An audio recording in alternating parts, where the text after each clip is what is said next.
Après avoir réagi à chaud au tirage au sort des groupes de la prochaine Coupe d'Afrique des Nations, une Coupe d'Afrique des Nations qui, je le rappelle, aura lieu dans le pays des éléphants en Côte d'Ivoire en janvier-février prochain.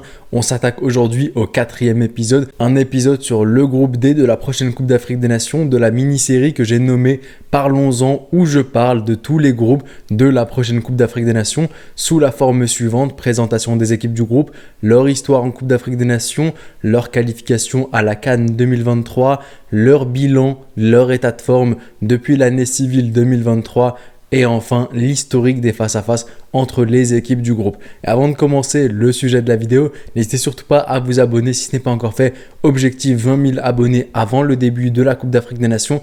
Vous êtes nombreux à regarder les vidéos sans être abonnés, donc faites-le, ça m'aide énormément, ça aide la chaîne à grandir et c'est parti pour le début de la vidéo.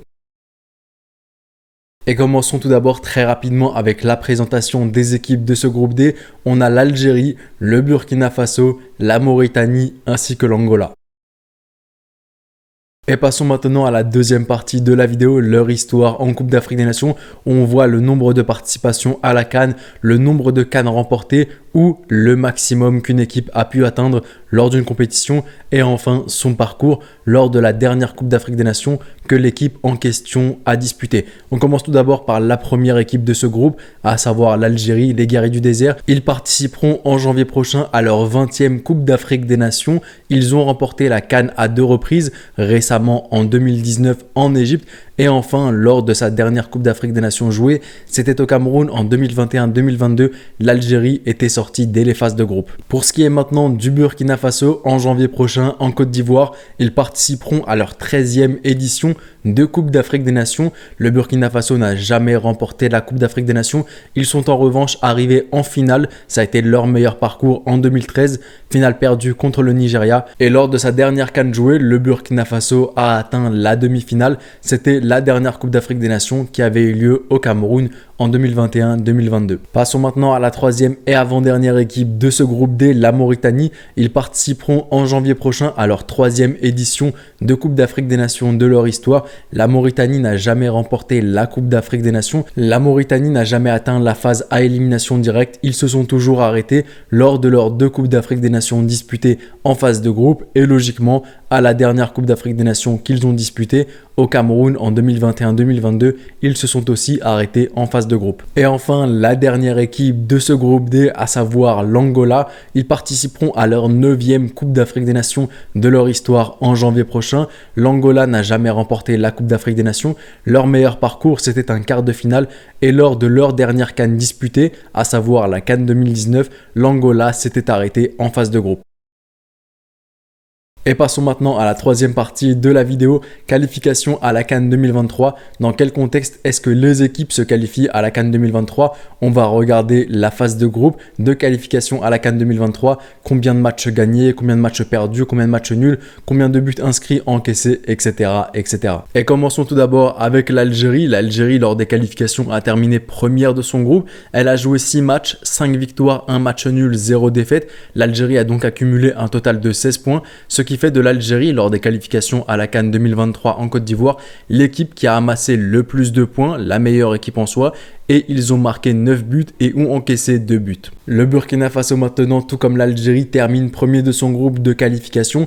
Ils jouent un total de 6 matchs, en remportent 3, font 2 matchs nuls et 1 défaite. Ils accumulent donc un total de 11 points. Le Burkina Faso a marqué 8 buts et a encaissé 5 buts. L'avant-dernière équipe du groupe D, la Mauritanie, contrairement à l'Algérie et au Burkina Faso, eux terminent deuxième de leur groupe, jouent un total de 6 matchs, en remportent 3, font 1 match nul et 2 défaites. Ils accumulent donc un total de 10 points. Ils ont marqué 9 buts et ont encaissé 7 buts. Et enfin, la dernière équipe de ce groupe D, l'Angola, tout comme la Mauritanie, ils terminent deuxième de leur groupe. Ils ont joué un total de 6 matchs, en ont gagné 2, ont fait 3 matchs nuls et 1 défaite. Ils ont donc accumulé un total de 9 points. Ils ont inscrit 9 buts et ont encaissé 5 buts.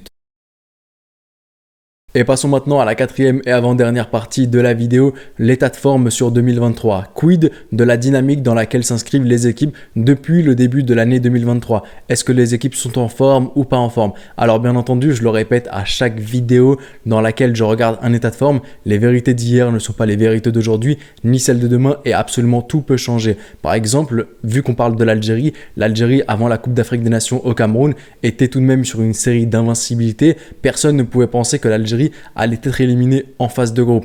Et pour autant, malgré le fait qu'ils étaient sur une très très bonne dynamique, 35 matchs sans défaite, ça ne les a pas empêchés de se faire éliminer en phase de groupe. Le Sénégal par exemple, qui a été l'une des équipes en phase de groupe de la dernière CAN, l'une des moins bonnes équipes, il se qualifie en n'ayant remporté qu'un seul match et surtout en ayant marqué un seul but en phase de groupe. Et pour autant, dès lors qu'il y a les phases à élimination directe, le Sénégal, ça tape le Cap-Vert, ça tape la Guinée équatoriale, ça bat entre guillemets assez facilement le Burkina et ça va remporter la CAN contre l'Égypte. Donc oui, les vérités d'hier ne sont pas les vérités de demain et il faudra y faire très très attention et c'est à prendre entre guillemets avec des pincettes, mais je trouve ça tout de même toujours intéressant à observer. Passons maintenant à l'Algérie, son état de forme depuis 2023. On va passer le championnat d'Afrique des Nations, ça ne m'intéresse pas. On commence le 23 mars 2023 dans le cadre des qualifications à la Coupe d'Afrique des Nations en Côte d'Ivoire. L'Algérie à domicile affronte le Niger, remporte le match sur le score de 2-1, ensuite va à l'extérieur affronter le Niger, victoire aussi sur le score de 1-0. Ensuite, toujours dans le cadre des qualifications à la CAN 2023 en Côte d'Ivoire, 3 mois plus tard, en juin, l'Algérie à l'extérieur bat l'Ouganda sur le score de 2-1. Ensuite, match amical contre la Tunisie. Quelques jours plus tard, match nul 1 partout. Ensuite, après les vacances, l'Algérie revient au mois de septembre.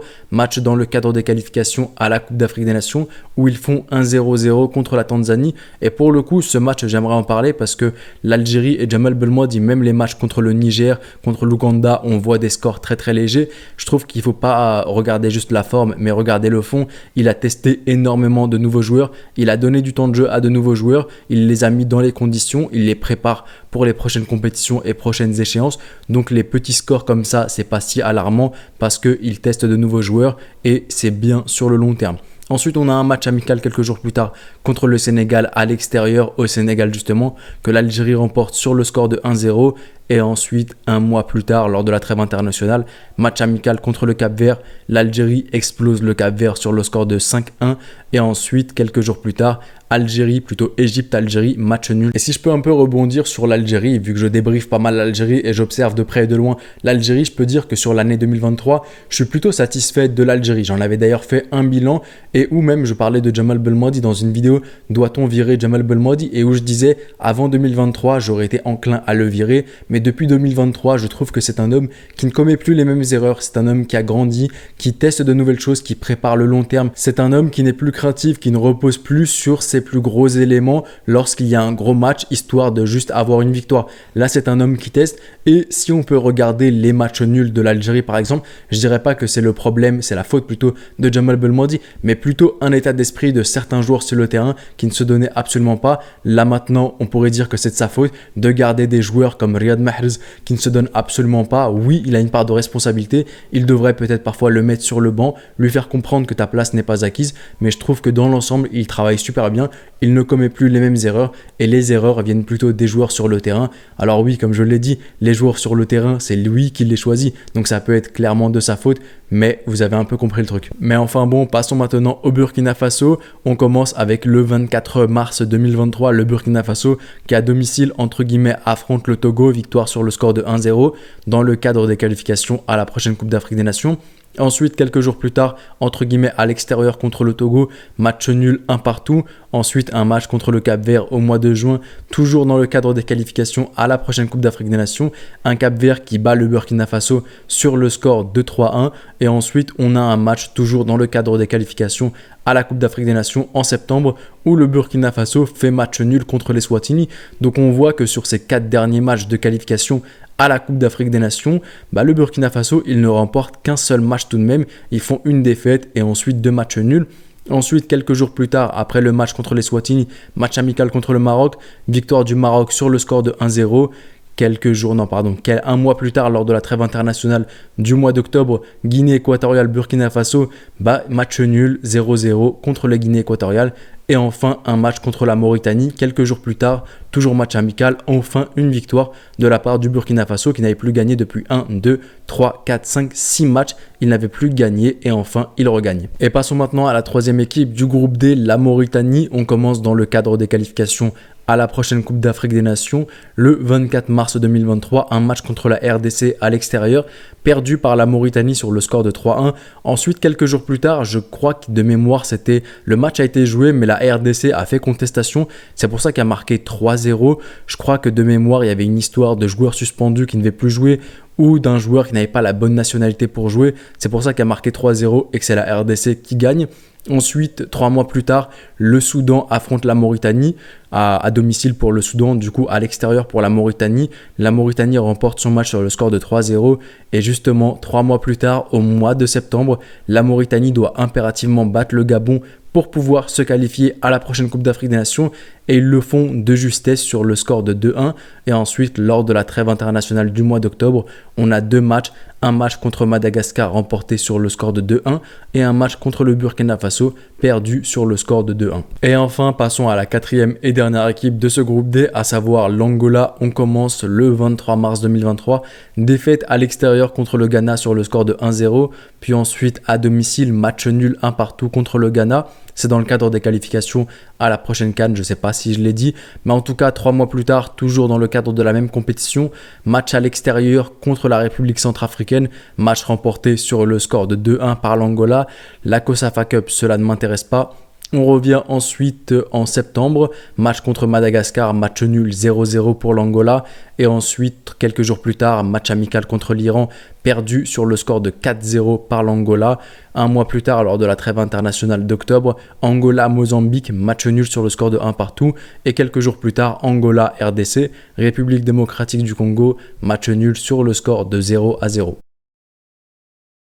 Et passons maintenant à la cinquième et dernière partie de la vidéo, l'historique des face-à-face entre les équipes qui composent ce groupe D. Et surtout pour cette partie, n'hésitez vraiment pas à me corriger dans l'espace commentaire si j'ai commis des erreurs parce qu'il y a pas mal de sources qui divergent. J'ai pas toujours les mêmes données, les mêmes statistiques selon une source à une autre. Donc n'hésitez vraiment pas à me corriger dans l'espace commentaire. Et on commence sans plus tarder avec Algérie-Burkina Faso. Il y a eu un total de 22 matchs, 9 victoires côté algérien, 7 matchs nuls et 6 victoires côté burkinabé. Pour Algérie-Mauritanie, on a eu 7 matchs au total, 6 victoires côté algérien et 1 match nul. Ensuite, Algérie-Angola, 9 matchs, 2 victoires pour l'Algérie, 6 matchs nuls et 1 victoire pour l'Angola. Le Burkina Faso contre la Mauritanie, il y a eu 4 matchs, 2 victoires du Burkina Faso, 1 match nul et 1 victoire pour la Mauritanie. Burkina Faso-Angola, on a eu le droit à 2 matchs, 1 victoire pour le Burkina, 1 victoire pour l'Angola. Et enfin, Mauritanie-Angola, on a eu le droit à 3 matchs, 1 victoire pour l'Angola, 1 victoire pour la Mauritanie et 1 match nul. Et on arrive donc maintenant à la fin de cette vidéo, de ce 4e épisode de Parlons-en relatif au groupe de la prochaine Coupe d'Afrique des Nations qui, je rappelle, aura lieu au pays des éléphants en Côte d'Ivoire en janvier-février prochain. À vous maintenant de jouer dans l'espace commentaire, à vous de me dire si la vidéo vous a plu, si vous avez appris de nouvelles choses, à vous aussi de me corriger. Si j'ai commis des erreurs, je ne suis qu'un humain, l'erreur est humaine et je peux en commettre, surtout sur la toute dernière partie relative au face-à-face. Je me ferai un plaisir de tous vous lire. C'était le petit pharaon, prenez soin de vous et de vos proches et je vous dis... Arrivederci.